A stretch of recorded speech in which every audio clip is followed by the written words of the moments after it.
როდესაც ჩარლზ დარვინმა ევოლუციის თეორია შეიმუშავა, მან აღმოაჩინა, რომ ცხოველები შერჩევითობის გზით მრავლდებიან, ხოლო გარემოსთან ყველაზე უკეთ შეგუებულნი ახერხებენ გადარჩენას და შთამომავლობის შექმნას. დარვინმა ამ პროცესს ბუნებრივი გადარჩევა უწოდა, მაგრამ ხანდახან ადამიანები საკმაოდ უცნაურ გადაწყვეტილებებს იღებენ და ამის გამო იხოცებიან. შესაბამისად, ისინი მომდევნო თაობებს საკუთარ დნმ-ს ვეღარ გადასცემენ. სწორედ ამიტომაც ჩამოყალიბდა დარვინის პრემია. ეს ჯილდო განკუთვნილია მათთვის, ვინც საკუთარი თავი გენოფონდიდან ყველაზე სულელური მიზეზების გამო წაშალა. ამ ეპიზოდში დარვინის პრემიის გამარჯვებულების შესახებ მოგიყვებით. მატრასის გადატანა მარტივი საქმე ნამდვილად არაა. საშუალოდ ის 68 კილოგრამამდე იწონის, ხოლო სიდიდის გამო მას როგორც წესი ავტომობილის სახურავზე ამაგრებენ. მაგრამ როგორც ჩანს, 2016 წელს 20 წლის გოგონას ეს მარტივი იდეა თავში აზრად არ მოსვლია. მეგობართან ერთად გოგონა მატრასის გადატანას აპირებდა, მაგრამ ის ავტომობილში არ ეტეოდა. მეგობრებმა გადაწყვიტეს, რომ ერთ-ერთი მათგანი მატრასზე დაწვებოდა, რათა ის არ გადავარდნილიყო. მას შემდეგ, რაც ავტომობილი ადგილიდან დაიძრა, გოგონა გადავარდა. მატრასი ზედ დაეცა და გარდაიცვალა. ავტომობილის მართვის დროს აგრესიის გამოვლენა იშვიათი მოვლენა არა, მაგრამ ხანდახან ის ფატალური შედეგით მთავრდება. 2021 წელს ღამის 2 საათსა და 30 წუთზე კალიფორნიის ერთ-ერთ მაგისტრალზე ორი ავტომობილი ერთმანეთს შეეჯახა. სავალი ნაწილიდან გადასვლის ნაცვლად ძღოლებმა კამათი შუა გზაზე დაიწყეს. როგორც ჩანს, მათ იფიქრეს, რომ ასეთ დროს გზაზე მათ გარდა არავინ იქნებოდა, მაგრამ ისინი ცდებოდნენ. რამდენიმე წუთის შემდეგ ორივე მათგანს ავტომობილი დაეჯახა. ჯართის მოპოვება უამრავი გზითაა შესაძლებელი, რომელთა შორისაც ძველი ავტომობილები, დაზიანებული მოწყობილობები და სხვა მრავალი ნივთია. მაგრამ იცით საიდან არ ღირს მისი მოპოვება? ხელყუმბარებიდან, განსაკუთრებით კი ტანკსაწინააღმდეგო ყუმბარ-მტკორცნიდან. მაგრამ 2016 წელს რიო-დე-ჟანეიროს ერთი მაცხოვრებელი ასე არ ფიქრობდა, მან ყუმბარის გახსნა გადაწყვიტა. თავდაპირველად მამაკაცმა ყუმბარას ავტომობილით გადაუარა, მაგრამ წარუმატებლობის შემდეგ მან მისი გახსნა ჩაქუჩით სცადა. როგორც მოსალოდნელი იყო, ეს მცდელობა უფრო მეტად ეფექტური აღმოჩნდა. აფეთქების შედეგად 6 ავტომობილი დაზიანდა და სახელოსნო მთლიანად განადგურდა. როდესაც პოლიციელები ადგილზე მივიდნენ, მათ კიდევ 14 ყუმბარა აღმოაჩინეს. იმ შემთხვევაში, თუ პირველი მათგანი არ აფეთქდებოდა, მამაკაცი სიკვდილს მაინც ვერ გადაურჩებოდა. მრავალი სირთულიდან გამომდინარე, იურისტის პროფესია მარტივი და საუფლებელი არაა. ამიტომაც იურისტები წესით ძალიან ჭკვიანი ადამიანები არიან, მაგრამ არსებობს გამონაკლისიც. 1984 წლის 4 ივლისს ახალგაზრდა იურისტი ჩიკაგოში განთავსებულ ოფისში გამართულ წვეულებას ესწრებოდა. ერთ მომენტში მას და მის კოლეგას ოლიმპიადის შესახებ კონფლიქტი მოუვიდათ. კონფლიქტის გადასაჭრელად მათ სირბილში შეჯიბრება გადაწყვიტეს. საინტერესო კი ისაა, რომ ახალგაზრდა ადვოკატს სათვალის გარეშე შორს დანახვა უჭირდა, მაგრამ გარბენამდე მან სათვალის მოხსნა გადაწყვიტა. ყველაფერთან ერთად მისი ოფისი შუშის პანელებიან ცათამბრჯენში მდებარეობდა. შეჯიბრი კი 39 სართულზე ტარდებოდა. დერეფანში სირბილის დროს ცუდი მხედველობის გამო მან დისტანცია ვერ გათვალა. დროულად გაჩერება ვერ შეძლო და ფანჯრიდან გადავარდა. ბარში გატარებული კარგი დროის შემდეგ თანხის გადახდა აუცილებელია, მაგრამ 2001 წელს კაიროში ორმა მეგობარმა გადაწყვიტა, რომ ისინი თანხას არ გადაიხდიდნენ. $180 ვისკის ღირებულების გადახდის ნაცვლად მეგობრები გაიქცნენ და ბართან ახლოს მდებარე მდინარე ნილოსში შევიდნენ. კაიროში ნილოსის სიგანე დაახლოებით 304 მეტრია. ასეთი დისტანციის ცურვით დაფარვა მარტივი საქმე ნამდვილად არაა. თანაც არ დაგავიწყდეთ ის ფაქტი, რომ მეგობრები მთვრალები იყვნენ. ერთმა მეგობარმა საპირისპირო სანაპირომდე მისვლა მოახერხა, სადაც მას პოლიციელები უკვე ელოდნენ, მაგრამ მეორემ საკუთარი შესაძლებლობები სწორად ვერ შეაფასა და მდინარეში დაიხრჩო. დინამიტით თევზაობის შესახებ გსმენიათ, როგორც სახელი გვეუბნება, ამ დროს ასაფეთქებელ მოწყობილობას წყალში აგდებენ, რათა თევზი დაიხოცოს. ეს საშიში და უკანონო საქმიანობაა, მაგრამ ამ ფაქტს ილინოისში მცხოვრები ორი მეგობარი საერთოდ არ შეუშინებია. 1998 წელს ისინი 4 მეტრის სიგრძის ალუმინისგან დამზადებულ ნავში ჩასხდნენ და ფოქსის ტბაში შევიდნენ. ტბის შუაში მათ 4 ცალ დინამიტს ცეცხლი წაუკიდეს და წყალში გადააგდეს, მაგრამ ქარის გამო რამდენიმე წამში მათი ნავი დინამიტთან ზედმეტად ახლოს მიცურდა. აფეთქებამ ნავში დიდი ზომის ნაპრალი გააჩინა, რის გამოც ის სანაპიროდან 91 მეტრში ჩაიძირა. ერთ-ერთმა მათგანმა აფეთქების დროს გონება დაკარგა და რამდენიმე წუთში გარდაიცვალა.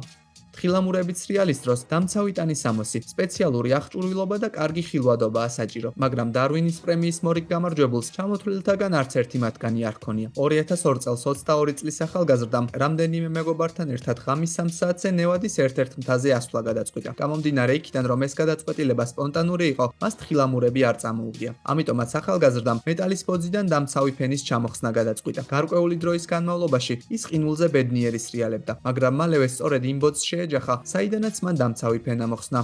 ბანჯი ჯამპინგის შესახებ ხსმენიათ, ეს ნამდვილად შთამბეჭდავი გასართობია, მაგრამ მხოლოდ ელასტიური თოკის გამძლეობის იმედად ხიდიდან გადახტომა საკმაოდ სახიფათო ჟღერს. ამიტომაც ასეთი ნახტომი მხოლოდ პროფესიონალი ადამიანების მეთვალყურეობის ქვეშაა დაშვებული, რომლებსაც შესაბამისი აღჭურვილობა, ლიცენზია და დაზღვევა აქვთ. მაგრამ 1997 წელს ვირჯინიაში მცხოვრებმა 22 წლის ბიჭმა 21 მეტრიანი ხიდიდან გადახტომა დამოუკიდებლად გადაწყვიტა. ბიჭს ასეთი გადახტომისთვის საჭირო გამძლე თოკი არ ჰქონია, ამიტომაც მან საკუთარი დაამზადა. ეს თოკი მცირე ზომის ელასტიური ზონრებისგან იყო შეკრული, რომლებიც საბარგულის დასაჭერად ან ზურგჩანთაზე საძილე ტომრების მისამაგრებლად გამოიყენება. რატომღაც ბიჭმა იფიქრა, რომ თუ ის ზონრებს ერთმანეთზე გადააბამდა, თოკი მის წონას გაუძლებდა. შესაძლოა ასეც მომხდარიყო იმ შემთხვევაში, თუ ის შედარებით მოკლე თოკს დაამზადებდა, მაგრამ ბიჭი სულელურად მოიქცა და ზედმეტად გრძელი თოკი გააკეთა. ბეტონზე დიდი სისწრაფით დაცემის შემდეგ ის გარდაიცვალა.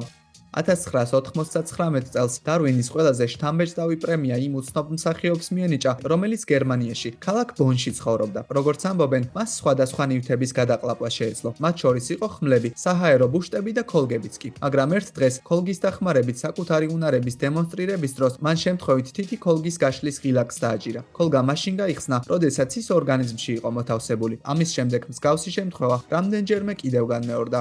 ბრიტანელ ტურისტებს არც თუ ისე კარგი რეპუტაცია აქვთ. ხშირად ისინი ხმაურიანები და შემაწუხებლები არიან, მაგრამ ყველაფერთან ერთად ზოგიერთი მათგანი იმდენად სულელურად იქცევა, რომ დარვინის პრემიასაც კი იღებს. მაგალითად, ბრიტანელი ტურისტი, რომელიც 2002 წელს იტალიის ალპებში იმყოფებოდა. 59 წლის ტურისტი ოჯახთან ერთად ისვენებდა და ჩრდილოეთ იტალიის ხედებით ტკბებოდა, მაგრამ ერთ მომენტში მან მიტოვებული საბაგიროს თოკით ფერდობზე დაშვება გადაწყვიტა. რატომღაც ტურისტმა იფიქრა, რომ ის სიტუაციას სრულიად აკონტროლებდა. მიუხედავად იმისა, რომ იქ მყოფმა ადამიანებმა მისი შეჩერება სცადეს, მან დაშვება მაინც დაიწყო. ცოტა ხნის შემდეგ დაშვების ადგილიდან თითქმის 200 მეტრში ის საყრდენ ბოთს შეეჯახა და გარდაიცვალა. ფილმებში ციხიდან გაქცევა ყოველთვის შთამბეჭდავად გამოიყურება. ხშირ შემთხვევაში ისინი წარმატებულად სრულდება, მაგრამ რეალურ ცხოვრებაში ეს გადაწყვეტილება სახიფათო და სულელურიც კია. ამ ფაქტს 1997 წელს ალაჰენის საოლქო ციხის ერთ-ერთი პატიმარიც ადასტურებს. პატიმარს ციხეში წლების გატარება არ სურდა, ამიტომაც მან გაქცევა გადაწყვიტა. მან სხვა პატიმრებს ზეწრები მოპარა, ფანჯარა ჩამპრია და გისოსებს შორის გაძვრა, მაგრამ მის გეგმას ორი მთავარი პრობლემა ჰქონდა. პირველ რიგში, პატიმრის თვითნაკეთი თოკი 18 მეტრის სიგრძის იყო, ხოლო საკანი მე-17 სართულზე მდებარეობდა. ამიტომაც პატიმარი მიწიდან 27 მეტრის სიმაღლეზე გაჩერდა. გარდა ამისა, მან ფანჯრის რაფიდან შუშის ნამსხვრევები არ გადაყარა. ამის გამო თოკი გადაიჭრა, გაწყდა და პატიმარი მერვე სართულის სიმაღლიდან ქვევით ჩავარდა. ჩვენ უკვე დავადგინეთ, რომ ადამიანები ხანდახან ძალიან სულელები არიან, მაგრამ იცით, როდის ხდებიან ისინი უფრო მეტად სულელები, როდესაც ისინი ალკოჰოლს ჭარბი რაოდენობით სვამენ. სწორედ მისი წყალობით მოიპოვა 25 წლის კანადელმა დარვინის პრემია. ახალგაზრდა ერთ-ერთ მეგობართან სახლში წვეულებაზე იმყოფებოდა. სახლის მეპატრონემ სტუმრებს ხუმრობით სახლში განთავსებული წყლის სასრიალოს გამოყენება შესთავაზა. ბიჭმა ეს ხუმრობა სერიოზულად მიიღო და სანაგვე მილში ჩახტა. მან არ იცოდა, რომ ამ უცნაური სასრიალოს ბოლოს ნაგვის მპრესავე იყო განთავსებული. თანაც ეს ყველაზე დიდი პრობლემა არ ყოფილა. მილი მე-18 სართულიდან ვერტიკალურად ეშვებოდა, რაც დაახლოებით 30 მეტრია. დიდი სიმაღლიდან ჩავარდნის შედეგად ახალგაზრდა გარდაიცვალა. ყველა ვინც ქველმოქმედებითაა დაკავებული პატივისცემას იმსახურებს. მიუხედავად იმისა, რომ ქველმოქმედების მიზანი ადამიანების დახმარებაა, თანხის შესაგროვებლად მიღებული ზოგიერთი გადაწყვეტილება საკმაოდ სულელურია. 2008 წელს ბრაზილიაში, პარანაგვას მუნიციპალიტეტში კათოლიკური ეკლესიის ერთ-ერთმა მღვდელმა 1000 ბუშტი ჰელიუმით გაბერა. მას ბუშტებით გაფრენის 19 საათიანი რეკორდის გაუმჯობესება სურდა. მიღებული ფულით კი სატვირთო მძღოლებისთვის დასასვენებელი ადგილის შექმნას აპირებდა. იმავე წელს მან 600 ბუშტი გამოიყენა, მაგრამ ჰაერში მხოლოდ 4 საათს გაჩერდა. იმ აზრში დარწმუნებულმა, რომ პრობლემას მეტი ბუშტი მოაგვარებდა, მღვდელმა, რომელიც წარსულში გამოცდილი პარაშუტისტი იყო, ჟილეტი, წყლისა და საკვების 5 დღის მარაგი, თერმული ტანსაცმელი, პარაშუტი, ჩაფხუტი, რამდენიმე მობილური და GPS მოწყობილობა აიღო. თითქოს მან ყველაფერი გათვალა, მაგრამ რეალურად მღვდელმა GPS-ის გამოყენება არ იცოდა. გარდა ამისა, აფრენის დღეს ამინდი ცუდი იყო. ის 885 კილომეტრით მოშორებულ ქალაქში ჩაფრენას აპირებდა, მაგრამ საქმე იმაშია, რომ საჰაერო ბუშტები ქარის მიმართულებით მოძრაობენ და ამიტომაც მათი მართვა შეუძლებელია. მალევე ძლიერმა ქარმა მღვდელი ოკეანის მიმართულებით წაიყვანა. მოგვიანებით, იმავე საღამოს, როდესაც მღვდელმა გააცნობიერა, რომ GPS-ის გამოყენება არაფერს შეცვლიდა, მან სამხედრო პოლიციაში დარეკა და განაცხადა, რომ ის სანაპიროდან 26 კილომეტრის მოშორებით იმყოფებოდა. ოკეანეში ბუშტები მომდევნო დღეს აღმოაჩინეს, ხოლო 3 თვის შემდეგ პოლიციამ მისი გვამიც იპოვა. საინტერესოა თუ რა მოხდა სინამდვილეში. იქნებ მღვდელი ძალიან მაღლა აფრინდა, სადაც ჟანგბადი ნაკლები იყო. ან იქნებ ბურთები მოულოდნელად გასკდა და მღვდელი ოკეანეში ჩავარდა. ან საერთოდაც ის ძლიერ შტორმში მოყვა, რაც არ უნდა იყოს, ქველმოქმედების მიზნით დაწყებული საქმე საბოლოოდ ტრაგედიით დასრულდა.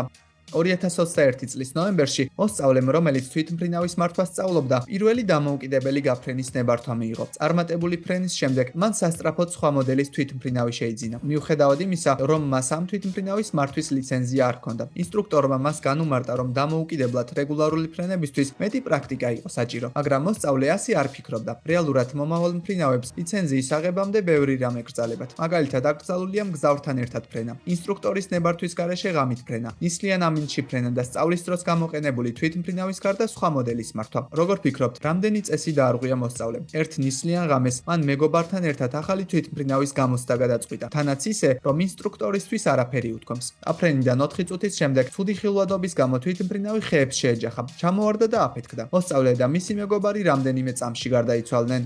ზოგიერთი ადამიანი მზადაა ყველაფერზე წავიდეს, რათა რამდენიმე ძლიერმოქმედი პრეპარატი მიიღოს. მაგალითად, 2009 წელს მინესოტას მაცხოვრებელმა მოიფიქრა, თუ როგორ ეშოვა ძლიერმოქმედი პრეპარატი უფასოდ. ამისათვის საჭირო იყო ავარიის მოწყობა და კლინიკაში მოხვედრა. ალბათ მიხვდებოდით, რომ ეს ადამიანი მაღალი ინტელექტით ნამდვილად არ გამოირჩეოდა. მან იფიქრა, რომ თუ ის მიმავალი ავტომობილიდან გადახტებოდა, მიღებული ტრამვების გამო ექიმები მას სასურველ ტკივილ გამოყუჩებლებს მისცემდნენ. ამიტომაც მან ავტომობილი დაქოქა, სისწრაფე აკრიფა, კარი გააღო და გადმოხტა. მაგრამ მის გეგმაში არსებობდა ერთი დიდი პრობლემა. წამლების მიღებას აზრი ეკარგება იმ შემთხვევაში, როდესაც ადამიანი მკვდარია. ტრამვები, რომლებიც მან მიიღო, იმდენად სერიოზული აღმოჩნდა, რომ ის ადგილზე გარდაიცვალა.